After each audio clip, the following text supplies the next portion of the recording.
주님 감사드립니다.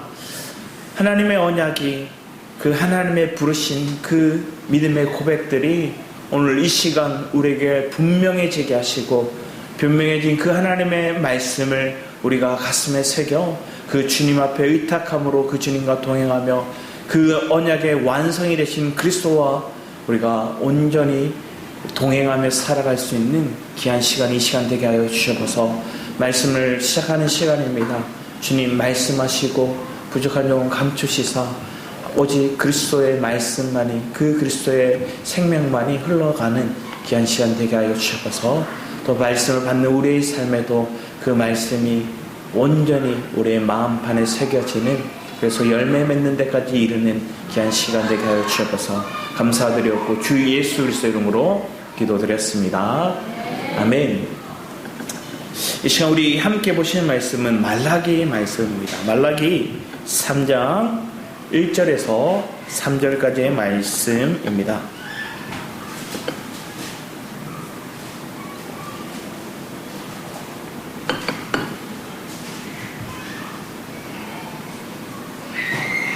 구약 마지막 성경이죠. 마지막 성경 말라기 3장 1절에서 3절까지의 말씀을 우리가 한 목소리로 같이 읽었으면 합니다. 말라기 3장 1절에서 3절 말씀 한 목소리로 같이 읽겠습니다. 시작. 여호와가 이르노라, 보라 내가 내 사자를 보내리니 그가 내 앞에서 길을 준비할 것이요 또 너희가 구하는 바 주가 갑자기 그의 성전에 임하시리니 곧 너희가 사모하는 바 언약의 사자가 임하실 것이라. 그가 임하시는 날을 누가 능히 당하며 그가 나타나실 때 누가 능히 서리요. 그는 금을 연단한 자의 불과 표백하는 자의 잿물과 같을 것이라. 그가 은을 단련하여 깨끗하게 하는 자 같이 앉아서 레위 자손을 깨끗하게 하되 금, 은 같이 그들을 연단하리니 그들이 공의로운 제물을 나 여호와께 바칠 것이라. 아멘. 우리 뒤에 사진을 먼저 볼까요? 사진 보면 여기가 어딘지 아세요? 모르시겠어요? 여기는 뉴욕 맨하탄의 센트럴파크예요. 센트럴파크가 생긴 모습을 보면 주변이 전부 다 뭐예요? 도시예요. 그래서 특히나 이 맨하탄 센트럴파크가 있는 그 길 가운데 5번가가 있는데 그 5번가의 길은 별명이 있어요. 세상에서 가장 비싼 길. 거기에는 명품이랑 세상에 유명한 브랜드들이 쫙 있고 그 길 끝에 이 센트럴파크 들어갈 수 있는 길이 딱 연결되어 있어요. 근데 이 센트럴파크를 만드는 과정이 언제냐면 시기를 이렇게 보면 1858년도였대요. 1858년도 그때부터 시작해 지금 170년이 지났죠. 근데 그 170년이 지나는 데 있어서 처음에 이 칼 베르보라 그리고 프레드릭 로 옴스데드라는 사람이 있는데 이 두 사람이 이걸 공모하고 이걸 막 만드는 데 있어서 집중했는데 뭐라 그들이 얘기했냐면 이 부지가 엄청 큰 부지잖아요. 얼마나 비싼 길이에요. 근데 지금도 여기가 건물이 안 세워지고 여전히 공원이 있어요. 피크닉을 하기도 하고 또 우리나라와 문화가 좀 다르지만 그들은 거기서 돗자리 하나 펴놓고 뭐 하죠? 선탠을 해요. 그리고 겨울이 되면 아이스링크장을 만들어서 사람들이 와서 그렇게 스케이트를 즐기기도 하고 가족 간에 화목을 도모하는 시간들을 갖는 곳이었어요. 그리고 이걸 이렇게 보면서 사람들이 뭘 얘기하냐면 그때 처음에 이걸 만들면서 그들에게 이 아까운 땅이잖아요. 너무나 이 중심부에 있는 이 땅 170년이 지나고 지금도 여전히 이 땅이 유지되는 데 있어서 맨 처음에 이걸 만든 사람들의 고백이 있어요. 뭘 얘기하느냐, 우리가 여기에 공원을 조성하지 않으면 100년 뒤에 이만큼, 이 부지만큼의 정신병원을 만들어야 될 거다. 그래서 이 공원을 만드는 게 정신병을 안 만들고 또 우리의 정신건강에, 우리의 마음에 더 유익할 거다 하고 공원을 조성하자. 뭐 이런 모토로 인해서 우리 한국에도 많은 공원들이 생기죠. 여의도 공원이든 아니면 서울의 숲이든 아니면 송도에 진짜 송도 센트럴파크든 이런 공원을 조성해서 우리의 마음의 심을 분주한 일상 가운데서 그냥 양복 입고 정장 차림에 구두 신고 이렇게 다는 게 아니라 편한 복장에 언제든지 와서 그들이 쉴 수 있는 곳을 만드는 것. 자, 많은 유익이 되었습니다. 근데 많은 유익이 되었지만 진정으로 이 문제, 이 인간의 마음의 문제를 해결할 수 있는 길은 온전하지가 않습니다.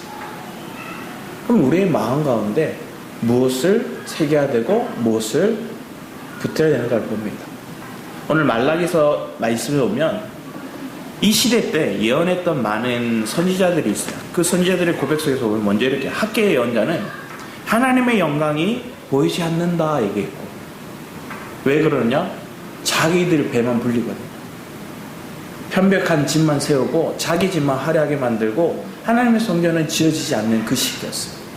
그리고 그 같은 시기에 스가랴 선지자는 뭘 얘기하느냐? 하나님 마지막 날에 하나님의 환상이 다 사라질 거예요. 예언하는 자도 다 없어질 거예요. 실제로 이 일이 있고 말라기서 이후에 400년 동안 이스라엘에 뭐가 없었어요? 선지자를 보내지 않으십니다. 그래서 그들은 빛이 없는 시간, 어둠의 시간, 암흑기라고 얘기하는 그 400년의 시간들을 지나고 나서야 한 사람의 선지자가 나타나죠. 그게 누구냐? 세례 요한입니다. 그 세례 요한 이후에 나타나신 온전한, 오늘 얘기할 이 우리의 삶 가운데 하는 언약의 사자가 누구냐? 예수 그리스도를 얘기합니다. 예수 그리스도가 여러분의 삶 가운데 오시는 과정을 미리 예비하기 전에 말라기서는 그 시대의 상을 얘기하고 있습니다. 그리고 오늘의 우리의 상을 동일하게 얘기하고 있습니다.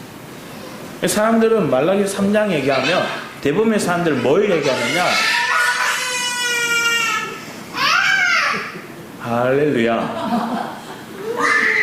생기 있음에 감사드립니다. 아이들의 고함 소리가 있음에 교회에 생기가 있다. 이 땅 가운데 어린아이가 있다. 우리 기뻐하는. 여러분, 저의 방금 얘기했던 5분의 시간보다 이 1초의 그 아이의 울음소리에 더 집중하고 있음을 봅니다. 말라기서 3장의 흐름을 보면 사람들은 헌금 내라, 11조 내라, 하나님 앞에 온전한 합당한 거 내라, 이거에 집중하는데 그게 아니라 하나님 오늘 우리에게 얘기하는 것들은 우리의 삶 가운데 우리가 무엇을 기다리고 있고 또 우리의 마음 가운데 누구를 모시고 있는지를 얘기하고 있는 거예요. 그러니까 내 마음에, 내 중심에 누가 있는지인 거예요. 그래서 방금 얘기했던 센트럴파크의 공원이 그렇게 맨하탄에 있음을 통해서 많은 사람이 유익을 느꼈지만 실질적으로 우리의 심령 가운데, 우리의 마음의 중심 가운데 안식을 누릴 수 있고 내 심을 가질 수 있고 확고한 가치관을 가질 수 있는 그 기준이 내 중심 안에 있는가를 보는 거예요.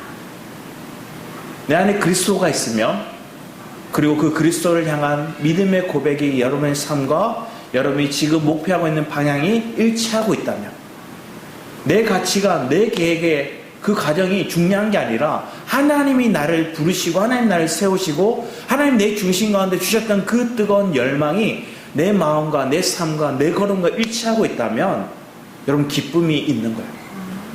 그리고 여러분 다시금 열망하게 되는 거예요. 다시금 우리의 삶의 소망을 바라보게 하는 거예요. 한번 생각해 볼까요? 지금까지 여러분 신앙하면서 기도 조금 하셨어요? 예배 조금만 드렸어요? 여러분이 지금까지 기도하고 봉사하고 예배 드린 것들이 뭐 조금 드렸다는 거예요? 아니에요. 여러분 열망하면서 부르짖었고 예배했고 기도했는데 뭐 하는 거예요? 어느 순간 힘이 빠졌어요. 왜 그래요? 이렇게까지 했는데 뭔가 눈에 보이는 확고한 게 딱 보이지 않는다 생각이 들어요. 그리고 가다 보니까 뭐 하는 거예요? 이렇게까지 하나님 앞에 부르짖어 기도하고 애쓰고 수고하고 헌금을 드렸고 노력했는데 딱 잡히는 게 없고 보이는 게 없다 생각이 들어요.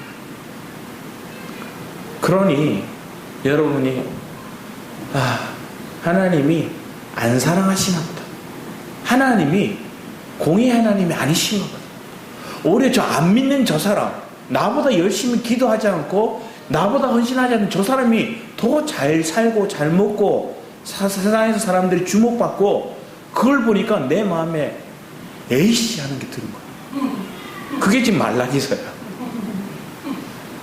여러분이 얘기하는 그러면서 하나님 앞에 딱 언짢게 표현하는 거예요. 그러니까 이렇게 해도 안 되고 저렇게 해도 안 되니까 타협하는 거예요. 에이, 이래도 내가 얼마나 헌신했는데 기도하고 예배 드리고 헌금 드리고 봉사하고 했는데 그래도 안 바뀌었는데 뭐 안 해도 똑같더라.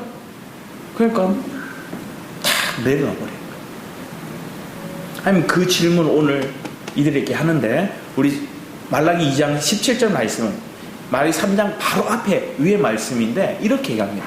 우리 같이 한번 읽어보겠습니다. 시작. 너희가 말로 여호와를 괴롭게 하고도 이르기를 우리가 어떻게 여호와를 괴롭혀 드렸나이까 하는도다. 이는 너희가 말하기를 모든 악을 행하는 자는 여호와의 눈에 좋게 보이며 그에게 기쁨이 된다 하며 또 말하기를 정의의 하나님이 어디 계시냐 하미니이다.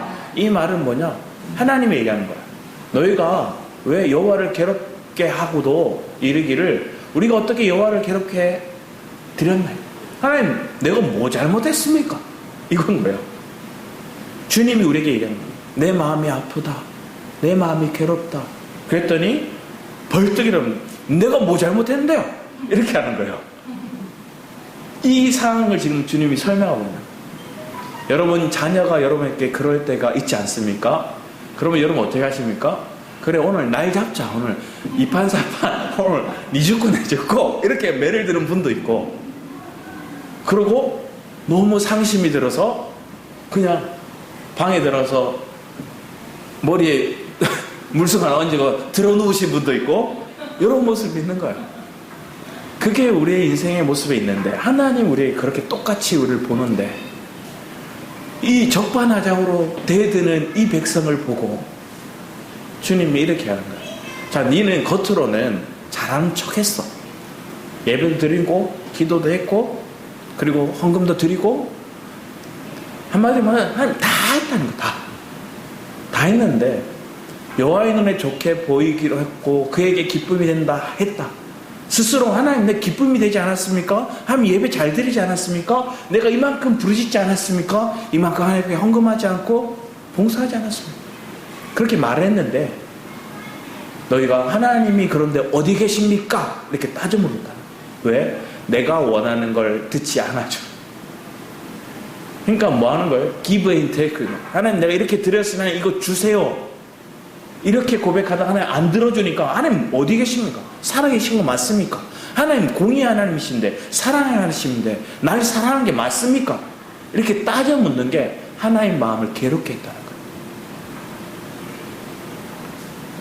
부모는 어떻게 해서든 그 자녀를 위해서 대부분의 부모는 헌신하죠.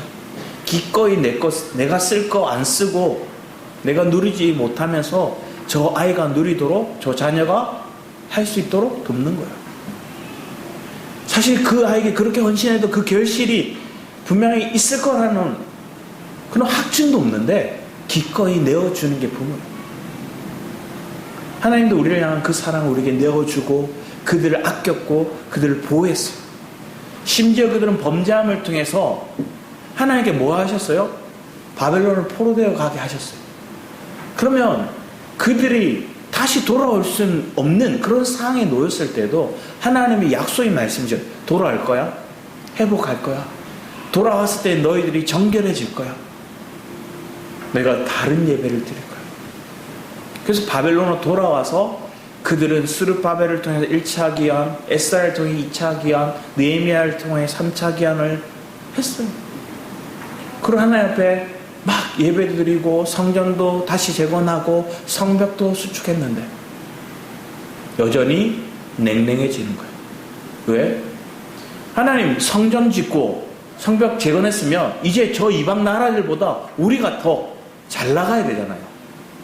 하나님을 위해서 이렇게 예배 초소를 준비하고 성벽을 건축했으면 이제 저 이방 주변의 나라들보다 우리가 월등하게 뛰어나요. 예전에 다윗과 솔로몬의 영광이 우리에게 임하야 마땅한데 그러지 않는 거예요. 그러니까 마음이 섭섭한 거예요.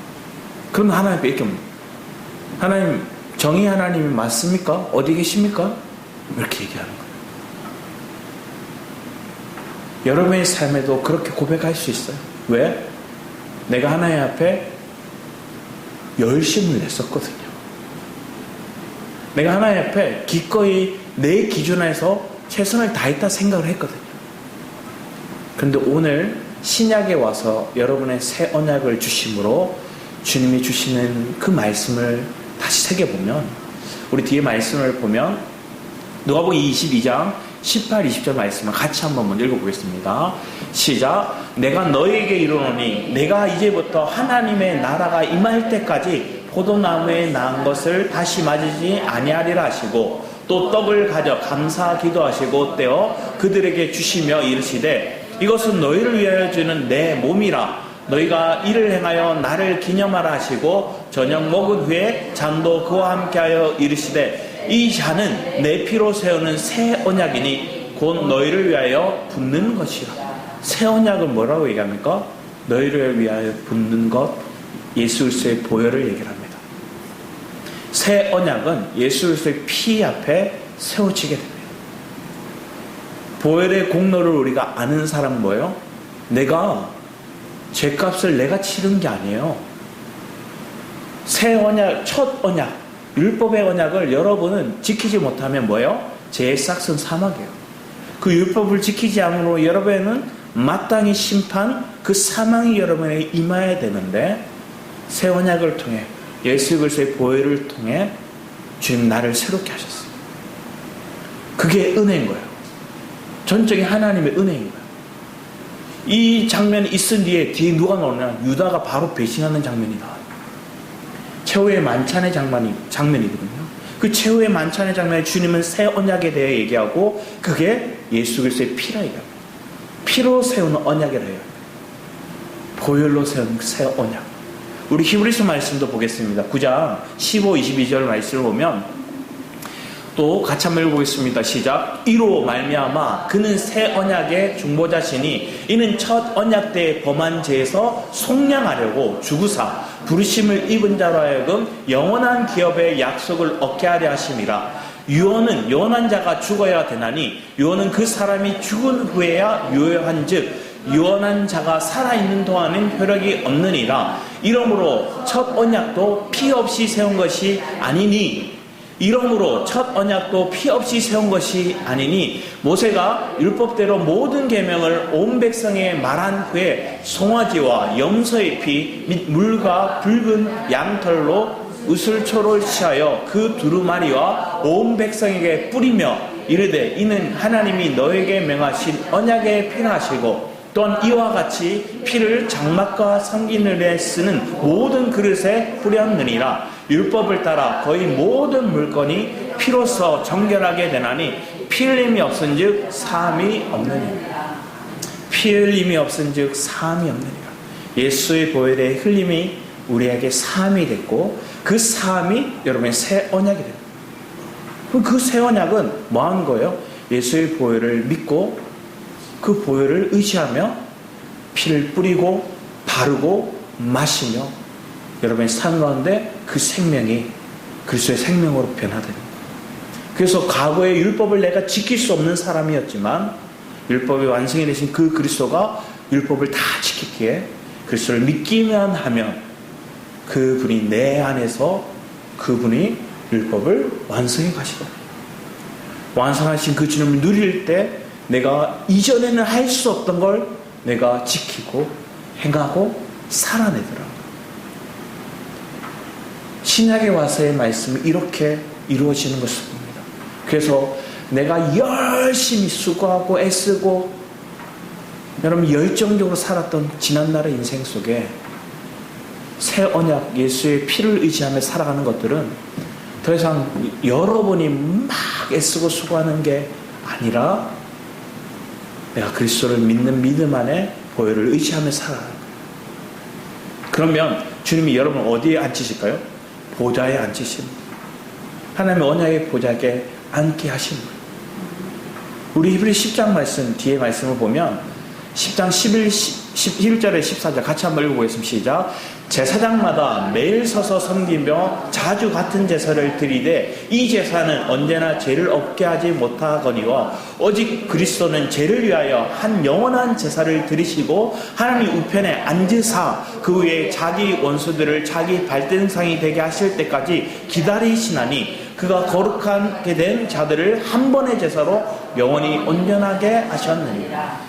그 그리스도는 그 제사 단번에 자신이 대속 제물이 되셨고 그 또 제사를 드렸던 대제사장이 곧 그리스도시고 그분이 한 번의 영원한 제사를 드리시고 어디에 앉으셨어요? 하나님 우편에 앉으사 얘기하는 거예요. 하나님 보좌에 앉으셨어요. 그 앉으셨다는 건 주님이 뭐라 했다는 거예요? 안식했고 그분이 완성을 이뤘고 그분이 통치하신다는 거예요. 여러분의 삶 가운데 그 하나님의 우편에 앉아있는 내 삶을 기억하기 원합니다. 하나님 나를 동일하게 앉으시게 하신 거예요. 하나님이 여러분을 앉게 하실 때 여러분 마음 가운데 더 이상 내가 땅에 앉아있다, 딱딱한 의자에 앉아있다, 땅바닥에 앉아있다가 아니라 내가 그리스도와 함께 하나님 보좌 우편에 앉아있다는 믿음을 가시기 바랍니다. 그러면 하나님이 만드신 바 된 하나님의 걸작품된 여러분의 인생을 여러분이 목도하게 될 거예요. 이전에는 내가 열심을 내서 하나님의 걸작품이 되어야지, 내가 하나님을 위해서 거룩한 예배를 제사를 드려야지 이렇게 고백했다면 이제 철저히 하나님이 그 모든 제사를 그 예배를 지으셨고 드렸고 세우셨다는 걸 믿게 됩니다. 그럼 그 예배에 내가 함께함을 통해서 여러분 뭐 한 게 된가요? 주님의 걸작품이 되어가는 거예요. 여러분이 한 번의 제사로 영원히 온전하게 하셨느니라 고백하잖아요. 여러분이 믿음의 고백 가운데 그 고백이 있다면 여러분 이제는 여러분들이 과거의 죄 많은 인생, 여전히 부족한 인생에 매어 있는 게 아니라 나는 뭐 한 거예요? 거룩한 자인 거예요. 나는 온전한 자인 거예요. 실상 내려가면서 에이씨 샹 이렇게 할달죠. 여러분이 이미 그리스도 안에서 뭐 한 거예요? 온전한 자로 주님 세웠다. 왜? 예수의 보혈이 여러분이 뿌렸거든요. 피 흘림이 있은 즉 제사함이 있었고 그 제사함은 영원한 제사함인 거예요. 그럼 피를 의지하기만 하면 돼요. 믿기만 하면 된다 얘기하시는 거예요. 그러면 과거에 막 열심히 예배대로 열정적으로 부르짖었던 그 고백이 헛된 게 아니라 내가 뭐 하게 된 거예요? 철저히 나를 의지하지 않고 주님을 의지하는 가족으로 나를 전환시켜가는 과정인 거예요. 그게 걸작품이 되는 과정이거든요. 걸작품이 다른 게 걸작품이 아니라 내 불순물이 제거되면 여러분 걸작품이에요. 내 불순물이 제거되는 과정들. 한번 생각해 보세요. 여러분 신앙생활 열심히 하는데 갑자기 병이 생기기도 하고 망하기도 하고 누군가를 통해서 때로는 위협받기도 하고 때로는 내 상황이 거꾸로 가는 것처럼 느껴지는 그 상황이 오더라는 거예요. 그럼 그 과정 하나님 뭐 하시는 과정이라 얘기할까요? 연단이라 우리는 고백하는 거예요. 그 연단의 과정을 믿는 사람이 있고 그 연단의 과정을 인지하지 못하는 사람은 뭐 할까요?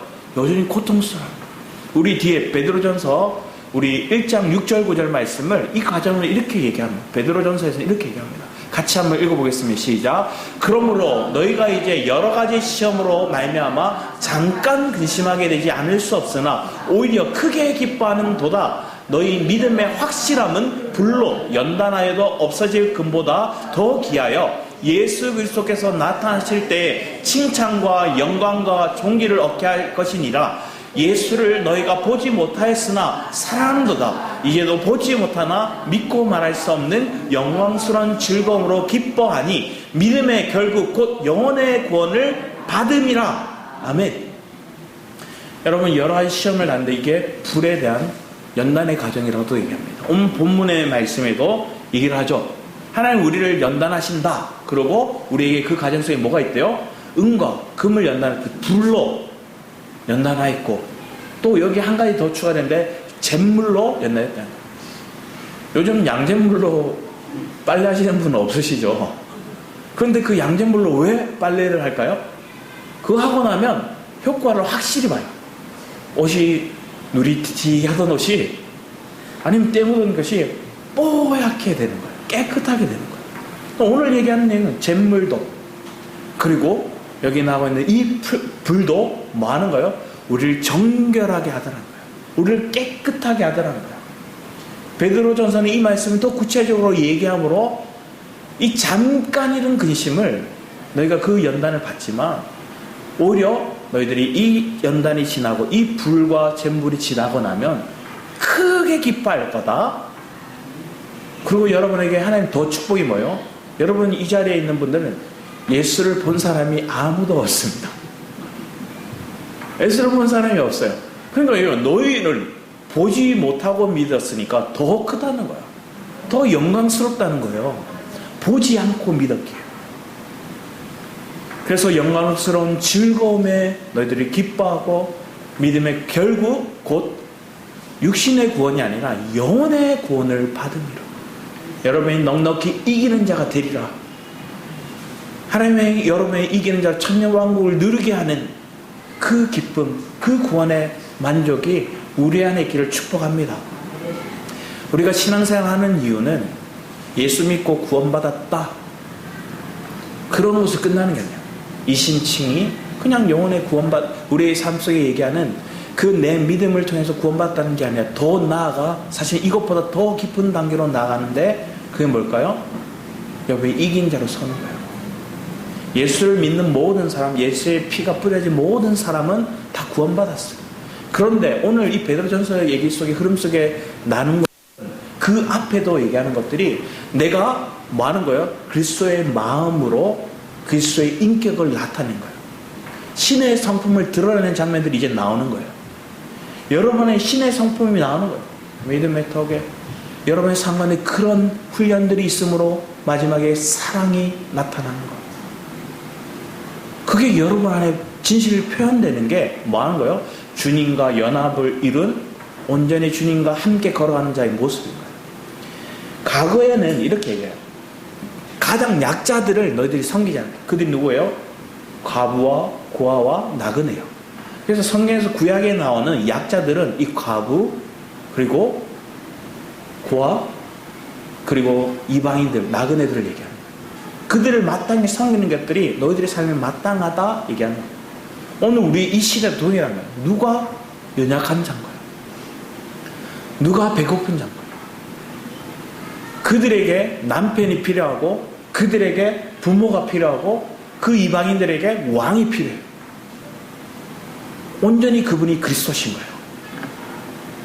우리의 아버지, 우리의 남편, 우리의 왕이 그리스도신 거예요. 그럼 이 시대에 고아와 가부와 나그네에게 그들에게 남편, 그들에게 부모, 그들에게 왕을 알려주는 거예요. 내가 먼저 그 주님을 누리고 그분들을 전하는 거예요. 그런 삶이 오늘 여러분의 상관에 있기를 축복합니다. 그러면 그냥 구제하고 그냥 어려운 사람 돕고 약자들 편에 서고 그게 인간적인 기준들이 아니라 그걸 뛰어넘어 진정한 하나님 편에 볼 때 고아와 가부와 나그네들이 있어요. 그들을 보는 눈이 우리에게 있기 원합니다. 그리고 그들을 위해 기꺼이 내 마음을 쏟을 수 있는 그런 삶이 되기를 축복합니다. 내 마음의 자리에 그 주님이 있다면, 그 주님에 대해 힘을 얻고 안식을 얻는다면 많은 사람들이 여러분에 찾아와 힘을 얻게 됩니다. 센트럴파크에 많은 그 맨하탄의 도시 문명에 찌들려 있는 그 사람들이 힘을 얻을 거기 와요. 마음이 피폐한 자들이에요. 그런 사람들이 오늘 우리의 교회로, 또 오늘 여러분과 대화를 이루기 위해서 여러분에게 뭔가 삶의 지혜를 얻고자 찾아오는 거예요. 그게 여러분의 우선순위가 되기 원합니다. 그래서 여러분의 직장을 얻음도, 여러분의 사업을 함도, 여러분의 누군가를 만나는 과정 속에서도 이런 믿음의 가정의 바탕이 있다면 그게 여러분이 진정한 예배, 진정한 예물을 드리는 거예요. 돈 얼마 드렸다, 이게 아닌 거예요. 여러분의 상관에 진정한 11조, 진정한 예물을 드리는 것들이 내 삶에 이런 안식을 얻고 주님 앞에 마음을 드릴 때 기꺼이 드리는 삶이 여러분 앞에 드리는 삶입니다. 그 로마서 11장 1절 말씀에 우리를 산 제물로 드리라 얘기하는 거예요. 나를 드리는 것. 나의 삶과 하나님 앞에 온전히 그 예배를 받으시기 합당한 삶.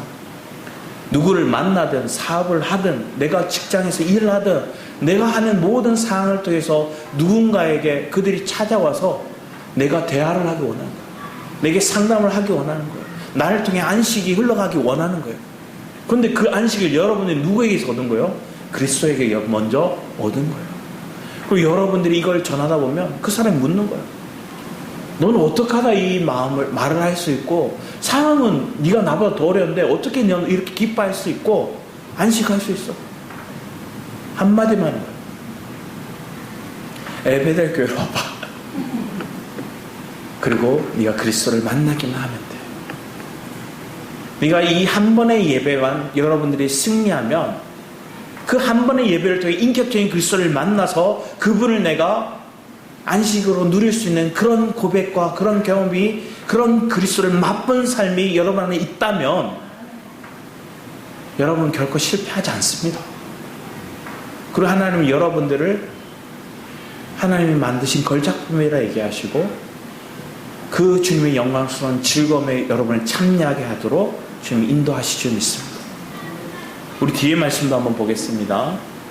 에베소 2장 4절 8절 이 말씀이 그 걸작품에 대한 그리고 주님과의 안식하게 되는 고백이죠. 같이 읽겠습니다. 시작. 긍휼이 풍성하신 하나님이 우리를 사랑하신 그 큰 사랑을 인하여 허물로 죽은 우리를 그리스도와 함께 살리셨고 너희는 은혜로 구원을 받은 것이라 또 함께 일으키사 그리스도 예수 안에서 함께 하늘에 앉히시니 아멘. 예수 그리스도가 피 흘리시고 그 주분이 뭐 하셨다고 얘기해요? 하늘 보좌에 앉으셨다 얘기해요. 그런데 오늘 에베소 2장 4절의 8절 말씀은 허물과 죄로 마땅히 죽어야 될 우리 인생 가운데 그분이 찾아오셨고 그분이 우리를 은혜 가운데 믿음으로 말미암아 구원을 받게 하셨대요. 그리고 너희를 뭐 하는 거예요? 여러분을 하나님 보좌에 앉게 하셨다. 우리 뒤에 7절 8절 같이 읽어보겠습니다. 시작. 이는 그리스도 예수 안에서 우리에게 자비하심으로써 그 은혜의 지극히 풍성함을 오는 여러 세대에 나타내려 하심이라. 너희는 그 은혜에 의하여 믿음으로 말미암아 구원을 받았으니 이것은 너희에게 난 것이 아니요 하나님의 선물. 전적으로 여러분이 열심을 내서 받은 게 아니라 여러분이 수고하고 애써서 그래서 받은 게 아니라 하나님의 선물이라. 거저 주신 받은 은혜인 거예요. 근데 그것을 믿는 은혜가 오늘 저와 여러분의 삶 가운데 있기에 우리는 뭐 할 수 있는 거예요? 기뻐할 수 있는 거예요. 그런데 이것으로 만족하는 게 아니라 이 은혜의 지극히 풍성함을 여러분들이 더 누려보고 뭐 하기 원하는 거예요? 나타내고 전하기를 원하신다. 오늘 말씀은 고백하고 있습니다. 우리 말라기서 말씀을 다시 돌아와서 보면 3장에서 계속 나오는 게 만군의 여호와가 나옵니다. 5절 말씀도 보면 내가 심판하러 너에게 임할 것이라 점치는 자에게와 간음하는 자에게와 거짓 맹세하는 자에게와 품꾼의 싹에 대하여 억울하게 하며 과부와 과를 압제하며 나그네를 억울하게 하며 나를 경외하지 아니하는 자들에게 속히 증언하리라. 만군의 여호와가 말하였느니라. 이스라엘 백성들에게 만군의 여호와는 항상 자기 편인 줄 알았어요. 그런데 그들이 범죄함을 통해 하나님의 심판이 임할 때 그 만군의 여호와가 저 편에 계세요. 바벨론의 편에 계세요. 만군의 여호와가 내 편이 아닐 때가 있는 거예요. 왜? 내가 범죄함을 통해 내가 하나님 앞에 죄가 가득 찼습니다. 근데 오늘 말씀은 동일한 거예요. 그 만군의 여호와가 내 편이 아닐 때는 그 날이 언제가 되는 거예요? 심판의 날이 되는 거예요. 그런데 내가 주를 부르고 찾기만 하면 그분이 내 편이 되세요. 믿으십니까? 내 편이 되는 그 주님을 여러분 의지하기 바랍니다. 그 내 편에 계시는 그 만군의 여호와는 힘이 없으신 분이 아니에요. 지혜가 없으신 분이 아니에요. 그분은 심판도 하시지만 창조도 하시고요. 그분은 통치도 하시고요. 모든 걸 만드시기 위해 전지전능하신 하나님이시죠. 내가 그분을 내가 경험하지 못했기에 나는 제한적으로 그 주님을 믿고 있는 거예요. 제한적인 믿음 때문에 우리는 인생을 살아가다 보니 타협하기 시작하는 거예요. 왜? 어느 부분은 내가 열심을 내고 내가 살아야 된다 생각하는 거예요. 그 세계에 빠져들면 여러분 인간은 뭐가 될까요? 인간은 물건이 되어버려요. 내 마음이 내 열심으로 이 땅을 살아야 된다 생각을 하고 이 세상과 타협하기 시작하면 세상은 뭐예요? 사람을 하나의 기계처럼 평가하는 거예요. 사물화시켜버리는 거예요. 그래서 그를 평가하는데 업무 능력, 그 사람의 성과 기준 이걸 평가해버리는 거예요. 그 기준에서 그들이 물건화되고 그 물건화된 인생은 그 기준에 따라 월급이 정해지고 그 기준을 따라 그 사람은 먹고 사는 모습들이 살아가게 됩니다. 세상은 그래요. 그런데 주님 오늘 우리에게 부르셨을 때 하나의 날을 세우실 때는 그런 물건을 우리를 보시지 않는다는 거예요. 주님 우리를 생명으로 보셨고 하나님 자녀로 보셨고 하나님 보좌에 함께 앉을 우리를 통치자로 분봉하로 하나님 우리를 세워가신다는 걸 믿으시기 바랍니다. 그러니까 여러분은 조금 잘 나가고 돈 잘 버는 사람과 비교해서 희쭈그레하고 주눅 들지 마세요. 하나님 여러분을 하나님 보좌에 앉은 자라 얘기하시지 않습니까? 그 믿음으로 내가 결단하고 살아가다 보면 여러분 말에 건세가 있는 거야. 여러분 말에 능력이 있는 거야. 말에 능력이 있는 거. 여러분이 무엇을 선포하고 있는지 보기 원합니다. 내가 인간적으로 내 욕심을 요구하면서 선포하는 것들은 하나님 들어주지 않아요. 근데 그걸 들어주지 않는다고 지금 이 말라기서 나오는 백성들 하나님 예배드리고 뭐 했는데 하나님 다 했는데 하나님 안 들으신다. 하나님 사랑하는 게 맞냐? 하나님 우리와 함께 하는 게 맞냐? 하나님 정의가 있는 게 맞나? 이렇게 고백하는 거예요. 근데 주님은 오늘 내가 기꺼이 너를 위해 뭐 한 거야? 내가 십자가에 못 박혀 피 흘려 죽었다. 기꺼이 내가 너를 죄인된 사망의 싹스를 받아야 될 너의 삶 가운데 그 모든 걸 다 제거하고 생명과 평안을 너에게 줬다. 그리고 내가 더 나아가 네가 내 아들, 내 유업을 이을 자, 내 영광에 참여할 자, 내 보좌에 앉을 자로 내가 너를 세우기 원한다. 지금 말씀하십니다. 여러분 무엇을 바라보고 가느냐 틀린 거예요. 여러분 안에 뭐가 있냐는 거죠. 우리 마태복음 말씀을 보면 마태복음 제가 어디죠? 마태복음 어디냐?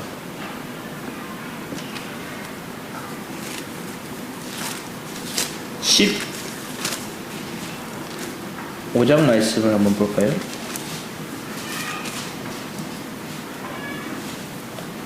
마태복음 15장 말씀에 보면 장로들이 나와요.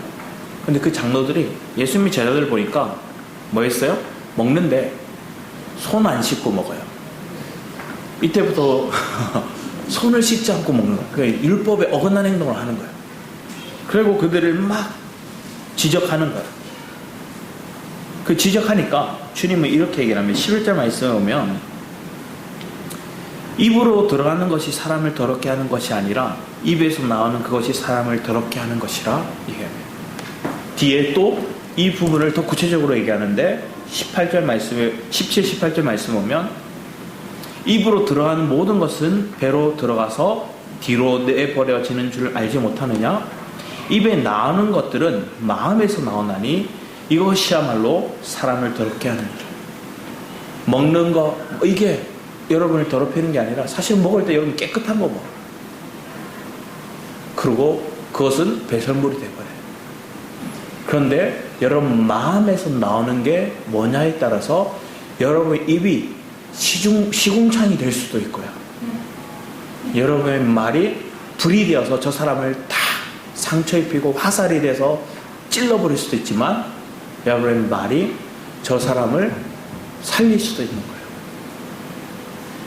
지금 장로들은 율법의 기준, 자기들의 열심의 기준으로 살 때는 지적하고 판단하고 정죄했어요. 그러니까 그들에서 나오는 입에서 나오는 건 저들의 마음은 하나님의 율법은 깨끗하고 온전한 것인데 그들의 마음에 이게 더럽게 되어서 자기들이 해석해서 쏟아내는 것들은 무기가 되고 상처를 입히고 그것을 쓰레기장으로 오물통으로 만들더라. 우리의 마음에 뭐가 있냐가 중요해요. 여러분 마음이 그리스도로 여유가 없어지면 여러분 속에 나도 모르게 내가 사랑하고 아끼는 사람인데, 내가 저 사람을 사랑하는 사람인데 뭐 하는 거예요? 막 쏘아붙이는 거예요. 어떤 그 인지심리학자가 이런 얘기를 하더라고요. 사람들은 자기 부모, 특히나 엄마에게 제일 날카롭게 쏟아낸다는 거예요, 말을. 왜 그러나 봤더니 내 엄마를, 내 부모를 다른 사람을 분리해서 보는 게 아니라 나로 인식해서 본다는 거예요. 제일 가까운 그 사람. 그래서 나를 향해서 내가 원하는 거 이 사람 마땅히 들어줘야 하고 못하니까 이 사람을 나로 인지하니까 바로 정죄가 나가더라고요. 바로 지적하며 화가 나가더라고요. 그게 가까이 붙어 있는 거예요. 근데 여러분 마음에 그리스도를 모시면, 그리스도가 내 마음에 계시면, 내 중심에 그 그리스도를 내가 살고자 하는 마음의 열망이 주님 향해 집중되어 있으면, 여러분 이제 상대를 바라볼 때 어떻게 볼까요? 긍휼하게 바라보는 거예요. 예전에 전에도 말씀드렸지만 중고등부 아이들을 제가 전도사로 가르치고 있을 때 우리가 표를 막 정하는데, 우리가 그 지켜야 될 항목들을 우리가 정해보자 쭉 정해봤어요. 근데 거기에 한 가지가 이런 게 있었어요. 내 부모를 바라볼 때 그러려니 하자.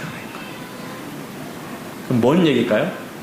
부모도 사랑받지 못해서, 부모도 경험해보지 못해서, 부모도 위로받지 못했고, 부모도 상처 입고 입어서 그들의 말과 그들의 행동 속에 부족한 것들이 나올 수 있으니, 내 부모를 바라볼 때 완전한 사랑으로 바라보지 말고 내 부모를 바라볼 때로 그러려니 하자는 거예요.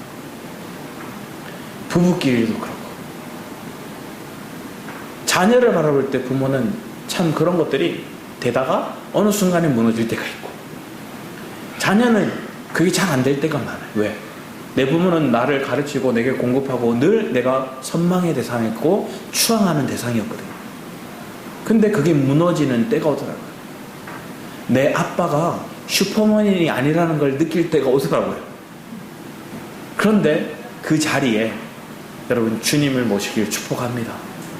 그러면 그 주님을 예배할 때 여러분 기꺼이 그 주님과 나를 가장 가까이 있는, 내가 내 부분을 가장 나같이 느끼는 게 아니라 그 하나님을 나같이 느끼는 그 은혜가 여러분 상관돼 있으면 그분이 여러분의 마음을 주장해 가실 거예요. 여러분의 말을, 내뱉은 말을 주님이 주장해 가실 거예요. 이전에 안 되던 게 이렇게 되어 가는 거예요.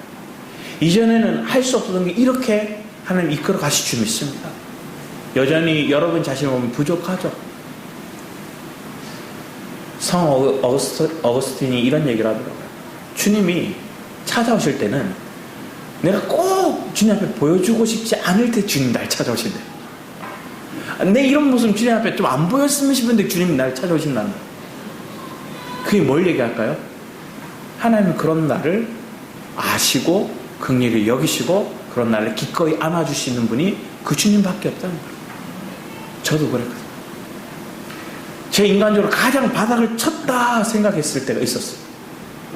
내가 이래놓고 뭔 목회자가 되고 뭔 신학교 한다 이럴 때가 딱 칠 때가 있었어요. 그때 주님은 신기하게 누군가를 만나서 누군가 대화 속에서 그 사람이 내게 물어요. 상담을 해요. 그럼 나는 변한 게 없다 생각하고 내가 채워진 게 없다 생각했는데, 그때 나도 모르게 내 속에 있는 그 주님의 영이 그 할 말을 말하게 하시더라고요. 그 말하게 하실 때 저 상대가 듣고 있는데 더 놀라는 사람이 누굴까요? 제가 더 놀라고 있는 거예요. 내가 이런 말을 하고 있다고? 내가 어떻게 이렇게 상담하고 있지? 내가 어떻게 이런 걸 고백할 수 있지? 저 상대도 놀라긴 하겠지만 내가 더 놀라더라고요.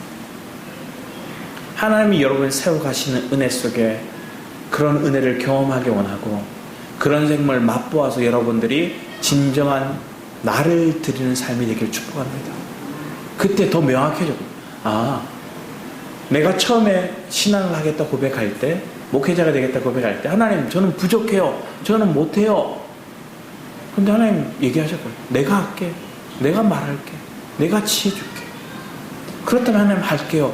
그렇게 고백했는데 어느 순간 그건 잊어버리고 내가 이루어야 된다는 생각, 내가 열심을 드려야 된다는 생각, 내가 수고해야 된다는 그 마음들이 나를 사로잡아서 열심히 했더니 잘 안 돼. 수고했는데 이게 막 멍청한 것처럼 느껴지고 잘 풀리지 않는 것처럼 느껴지면 그게 탁 부딪히니까 아, 이거 그만해야 되나? 내가 이렇게 부족하지? 내가 바다를 탕 치는 그 시대 주님이 또 찾아서 봐, 내가 해야 돼. 내가 할 거야. 주님이 모든 걸 이루셨으면 믿기 원합니다. 여러분, 그래서 하나님 은혜의 보좌로 나아가 부르짖는 자가 되길 축복합니다. 예수의 피 흘리심에 완성된 그 증거가 하나님 마음을 합당히 했다는 증거가 뭐예요? 그 그리스도 보좌에 앉으셨다는 거예요. 그 은혜, 하나님 왕자, 하나님 보좌 우편에 앉으셨다는 거예요. 그게 하나님 마음을 합당하게 완성하신 그 마음을 주님 고백하는 거예요. 그 다음 오늘 그 믿음의 고백을 가진 저와 여러분이 되기를 축복합니다. 우리 뒤에 말씀도 한번 먼저 보기 원하는데 말라기 말씀 먼저 보겠습니다. 말라기 3장 16절 말씀 먼저 보겠습니다. 3장 16 18절까지 같이 한번 읽어보겠습니다. 시작. 말라기 뒤에 말씀 없나요? 말라기 3장 16, 18 같이 한번 읽어보겠습니다. 시작. 그때 여호와를 경외하는 자들이 피차에 말하매 여호와께서 그것을 분명히 들으시고 여호와를 경외하는 자와 그 이름을 존중히 여기는 자를 위하여 여호와 앞에 있는 기념책에 기록하셨느니라. 만군의 여호와가 이르노라. 나는 내가 정한 날에 그들을 나의 특별한 소유로 삼을 것이요 또 사람이 자기를 섬기는 아들을 아낌같이 내가 그들을 아끼리니 그때 너희가 돌아와서 의인과 악인을 분별하고 하나님을 섬기는 자와 섬기지 않은 자를 분별하리라. 주님을 경외하는 자가 된다는 거예요. 이 앞에 그들은 뭐랬냐? 말라기서 2장 말씀에 17절 나왔던 그 영역은 그들이 주님을 두려워하지 않았다는 거예요. 주님을 경외하지 않았다는 거예요. 오늘 여러분의 삶 가운데는 하나님을 경외하는 은혜가 있을 줄 믿습니다. 철저히 나로서는 안 된다는 걸 경험하는 그 시간, 그 하나님의 연단의 과정을 경험한 그 사람이 뭐 하는 거예요? 나로서는 안 되는 걸 알고 철저히 주님을 신뢰하고 의지하는 거예요. 철저히 주님을 바라보고 주님을 부르는 거예요. 오늘 베드로의 고백이라는 찬양 부르셨잖아요. 그 베드로가 뭐였어요? 철저히 실패했어요. 주님, 다른 사람들 다 부인하면 나는 결코 주님 부인하지 않겠습니다 했는데 어린 계집종이 그를 위협하는 말, 당신이 예수의 종이 그 제자지 않습니까? 하는 그 말에 격앙되어서 그 추앙하던 그 주님을, 그 신뢰하던 그 주님을 부인해버리죠. 그리고 닭이 3번 울어버려요. 도망가자. 그 자리에 있을 수 없어. 그리고 주님이 부활하셨음에도, 그 주님이 부활한 주님을 만났음에도 또 뭐예요? 여전히 패배감에 있으니까 다른 제자들은 우리 물고기 잡으러 가자고 가버려요. 자기 하던 원래의 직종을 찾아가는 거예요. 주님 분명히 그 어부를 했을 때 너는 이제 물고기 잡는 어부가 아니라 사람을 낚는 어부가 되라고 주님 말씀하셨거든요. 그 물고기 잡고 있을 때 주님이 찾아오셨고 그게 묻잖아요. 네가 나를 사랑하냐? 내가 사랑하냐? 내 어린 양을 먹이라. 내 어린 양을 돌보라. 내 양을 먹이라. 주님 얘기하시죠. 그 주님이 우리의 상황에 찾아오셔서 그 주님이 질문하실 때 베드로는 자기가 직접적으로 자기가 확증된 마음으로 네 사랑합니다를 못해요. 그러니까 뭐라 그랬어요? 주님께서 아십니다. 이게 내가 무너진 자의 모습이에요. 40년 동안 강야에서 철저히 낮아진 모세가 내가 너를 통해서 이제 구원자가 되게 하리라. 이스라엘 백성 구원자가 하리라. 하나님 저 아니에요. 못해요. 철저히 연단된 사람의 고백이 여기입니다. 내 열심과 수고를 하던 인생이 아니라 주님이 하십니다. 주님이 앞서가세요. 그리고 주님과 함께 발맞춰가는 그런 순종의 삶이 우리의 삶이 되기 원합니다. 그러면 말라기 4장에는 이렇게 얘기하거든요. 말라기서 4장 말씀에 보면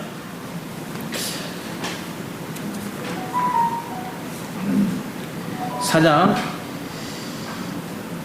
2절 말씀부터 보면 내 이름을 경외하는 너희에게 공의로운 해가 떠올라서 치료하는 강선을 비치르니 너희가 나가서 외양간에 나온 송아지같이 뛰리라.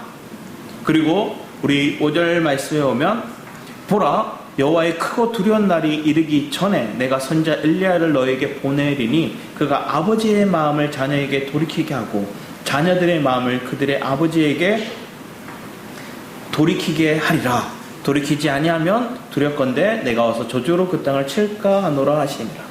마지막 때 심판은 있습니다. 그런데 하나님의 심판은 있지만 우리에게는 그 심판이 뭐로 바뀌어요? 구원으로 바뀌어요. 그래서 우리는 심판을 두려워하지 않는 것입니다. 그런데 우리의 마음이 쏟기는 건 어디죠? 여전히 과부와 고아와 나그네같이 참된 아버지, 참된 남편, 참된 왕을 모시지 않는 그들에게 마음이 쏠립니다. 그들에게 내가 만난 그 그리스도를 전한 내가 치료된 그 마음을, 그 광선을 내가 거울이 되어서 반사해내는 거예요. 그게 고린도후서의 말씀이에요. 그러면서 하나님이 은혜를 흘러내니까 내가 그리스도를 반사해내는 거울이 됐는데 뭐가 있어요? 우겨싸움이 있고 짓밟힘이 있어요. 그게 후반부에 나오잖아요. 그러함에도 그들이 살아나는 걸 기뻐하는 것. 그게 바울의 삶이었습니다. 그게 오늘 우리의 삶이 되기를 원합니다. 그게 우리의 예배가 되기 원합니다. 우리를 산제물로 드리는 우리의 교회가 그런 마음으로 하나님 앞에 예배하고 함께 섬길 수 있는 오늘 이 시대의 참된 교회가 되기를 축복합니다. 뒤에 빌립보서 말씀도 있는데 욥기 말씀을 건너뛰고 빌립보서 4장 8절 9절 말씀 먼저 읽어보면 끝으로 형제들아 무엇에든지 참되며 무엇에든지 경건하며 무엇에든지 옳으며 무엇에든지 정결하여 무엇에든지 사랑받을 만하며 무엇에든지 칭찬받을 만하며 무슨 덕이 있든지 무슨 기름이 있든지 이것들을 생각하라. 너희는 내게 배우고 받고 듣고 본 바를 행하라. 그리하면 평강의 하나님이 너희와 함께 계시리라. 바울이 이 고백을 이들에게 하고 있어요. 오늘 예수님이 우리에게 본받을 본이 되셨어요. 그리고 그분이 내 마음에 계심을 믿는 거예요. 그게 우리 빌립보서 앞에 보면 2장의 말씀에 보면 먼저 이렇게 얘기하거든요. 2장 제가 읽어드릴게요. 2장 1절 이하 말씀. 그러므로 그리스도 안에 무슨 겉면이나 사랑이 무슨 위로나 성령이 무슨 교제나 긍휼이나 자비가 있거든 마음을 같이하여 같은 사랑을 가지고 뜻을 합하여 한 마음을 품어 아무 일에든지 다툼이나 허영으로 하지 말고 오직 겸손한 마음으로 각각 자기보다 남을 낮게 여기고 각각 자기 일을 돌볼 뿐더러 또한 각각 다른 사람들의 일을 돌보아 나의 기쁨을 충만하게 하라. 너희 안에 이 마음을 품으라. 곧 그리스도 예수의 마음. 여러분 마음에 그리스도의 마음이 품어지고 그 그리스도의 마음이 여러분의 안식이 된다. 남을 나보다 낮게 여기고 우리는 분쟁이 있는 곳에 화목을 도모하게 만들고 상처난 그들에게 치료의 마음을 그들에게 전합니다. 그러므로 오늘 우리의 삶 가운데 이 연단을 통해 나중에 보면 디모데에게 이런 고백을 합니다. 2장 빌립보서 2장 22절 말씀에 디모데의 연단을 너에게 안 하니 자식이 아버지에게 함같이 나와 함께 복음을 위하여 수고하였노라. 바울이 자기를 본받은 사람이 이 디모데 디도라 얘기해 주는 거예요. 에바브라 디도라 얘기해. 그래서 그들은 뭘 한 거예요? 이 복음을 위하여 수고하였다 얘기합니다. 이걸 뭘 얘기할까요? 여러분 하나님의 은혜로 거저받은 구원을 가졌지만 여러분의 삶 가운데 내가 자라고 내 마음에 그 주님의 마음을 계속 내가 알게 되고 아버지의 마음을 가지게 되니 기꺼이 대가 지불을 할 수 있는 데까지 자란 자가 되는 거예요. 어린아이는 부모가 무조건 공급해요. 그런데 자라면 그들이 자란 만큼의 역할을 그들이 감당하는 거예요. 그게 우리의 삶 가운데 은혜를 아는 자의 고백입니다. 그런 자는 내 삶을 드리는 거예요. 내 물질을 드리는 데 있어서 내 마음을 먼저 드리는 거예요. 내 육신의 헌신을 먼저 드리는 게 있어서 내 마음을 드리는 거예요. 그런 은혜가, 그런 예배가 그런 하나님 앞에 합당한 모습이 일어나는 이 말라기서의 주님의 간절한 고백이 오늘 저와 여러분의 삶 가운데, 오늘 우리 교회 가운데 있기를 축복합니다. 기도하도록 하겠습니다. 사랑의 주님, 감사드립니다. 우리의 삶에 찾아오신 그 주님의 은혜를 기억합니다. 그 주님의 말씀이 우리 안에 있기 원합니다. 아버지 하나님, 신앙이 무너지면 그곳에 종교화되게 되고, 그 종교화된 곳에는 타협이 있고 그들과 정치와 결탁이 일어나고, 그곳에는 도덕적인 타락과 물질적인 그런 빈곤까지 있게 되는 것을 보게 됩니다. 아버지 하나님, 우리의 심령 가운데 신앙이 회복되기 원하고 내 마음의 중심에 그리스도를 모시고 그 주님이 내 안에 안식이 되고 그 주님이 내 삶의 목적과 모든 길들을 인도해 주심을 우리가 바라보며 나가는 복된 신앙이 우리 안에 새겨지게 하여 주셔서 감사드렸고 주 예수 그리스도 이름으로 기도드렸습니다. 아멘. 이 시간 우리 주님 보좌 앞에 나아가 찬양 함께 고백하며 또 기도하는 시간 우리 축복합니다.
평화 내려주시고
함께 상한 마음 들이며 주님 앞에 나가니 나의 모든 믿기 대신 그 이름 예수 나의 길이 되신 이름 예수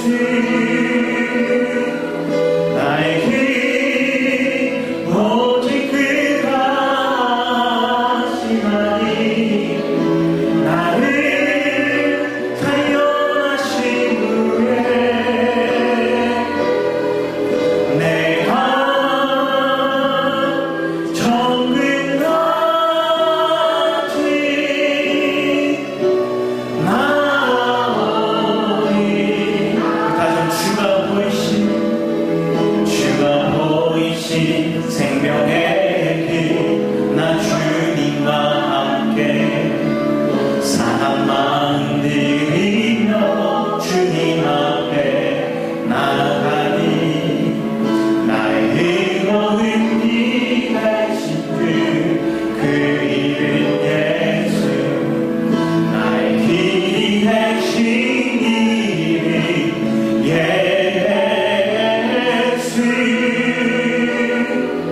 나의 길 오직 그가 하시나니 나를 단련하신 후에 내가 정금같이 나오리라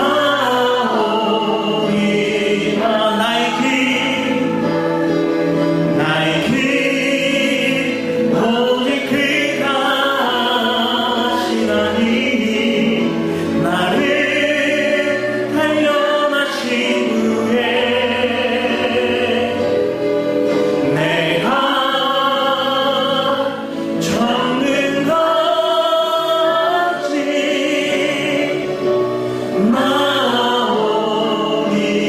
나오리라 나의 길 오직 그가 하시나니 나를 단련하신 후에 내가 정금같이 나오리라 앞을 봐도 뒤를 봐도 옆을 봐도 나를 돕는 이가 없을 때 우리가 위를 바라보기를 축복합니다. 그 주님이 나를 주목하고 계시고 그 신실하신 그 주님은 어제나 오늘이나 변함없이 나와 항상 함께 하시는 그 주님이심을 우리가 믿고 경험하는 은혜가 있기를 축복합니다. 주님 날 떠나시지 않으셨어요. 내 느낌이 내 상황이 주님이 없는 것처럼 우리가 인지하고 생각하고 여길 뿐이지 그 주님은 결코 나를 떠나지 않는 신실하신 하나님이심을 믿으시기 바랍니다. 그 주님이 나를 부르신 목적, 그 하나님 나를 세우신 그 은혜를 우리가 경험하고 누리고 아버지 하나님 통로 삼으실 때 기꺼이 순종으로 나아가고 그 영광에 참여한 자가 되기를 축복합니다. 그런 믿음의 은혜가 우리 안에 있기를 사마음으로 우리 주를 찬하시고 기도하며 나아가도록 하겠습니다. 주여 아버지 하나님 감사드립니다. 신실하신 그 주님 앞에